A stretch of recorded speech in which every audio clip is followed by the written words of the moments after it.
Hi friends, welcome to Suraj real estates. Friends, ఈరోజు మనం financial డిస్ట్రిక్ట్లో ఉన్న ఒక కమర్షియల్ ప్రాపర్టీ గురించి అయితే డిస్కస్ చేసుకోబోతున్నామండి. ఇక్కడ మనకి ఒక ప్రాపర్టీ అనేది అయితే సేల్కి వచ్చింది.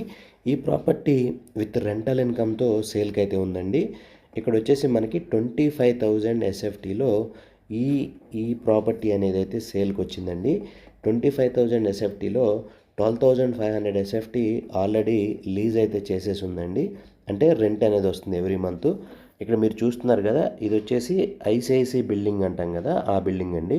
సో ఆ బిల్డింగ్కి ఇక్కడ ఒక రోడ్డు ఉంటుంది. సో మీకు అక్కడ కనిపిస్తుంది కదా, ఇది వచ్చేసి షెల్టన్ హోటల్ ఉంటుందండి. ఆల్రెడీ షెల్టన్ హోటల్ బిల్డింగ్లో 2 యూనిట్స్ ఉంటాయి. ఒక యూనిట్ ఏమో హోటల్ ఉంటుంది, రెండో యూనిట్ వచ్చేసి ఈ కమర్షియల్ స్పేస్ ఉంటుందన్నమాట. ఇది వచ్చేసి టోటల్గా 25,000 ఎస్ఎఫ్టీలో ఈ కమర్షియల్ స్పేస్ అయితే ఉంటుందండి. ఇది మనకి రెడీ టు మూవ్ అంటే ప్లగ్ అండ్ ప్లే చేసేసి ఉంటుంది. దీనిలో 12,500 ఎస్ఎఫ్టీ ఆల్రెడీ లీజ్ అయితే చేసేసి ఉంది. అది వచ్చేసి మనకి ఆల్మోస్ట్ 11 lakhs రెంట్ అయితే వస్తుందండి. అది ఇంకా రిమైనింగ్ 12,500 ఎస్ఎఫ్టీ రెంట్కి ఉంది. అట్లానే టోటల్గా 25,000 ఎస్ఎఫ్టీ సేల్కి అయితే ఉందండి. ఈ ప్రాపర్టీ గురించి మరిన్ని వివరాలు నేను వీడియో యొక్క డిస్క్రిప్షన్లో ఇస్తాను. మీకు ఏమైనా డౌట్స్ ఉంటే డైరెక్ట్గా మాకు కాల్ చేయండి.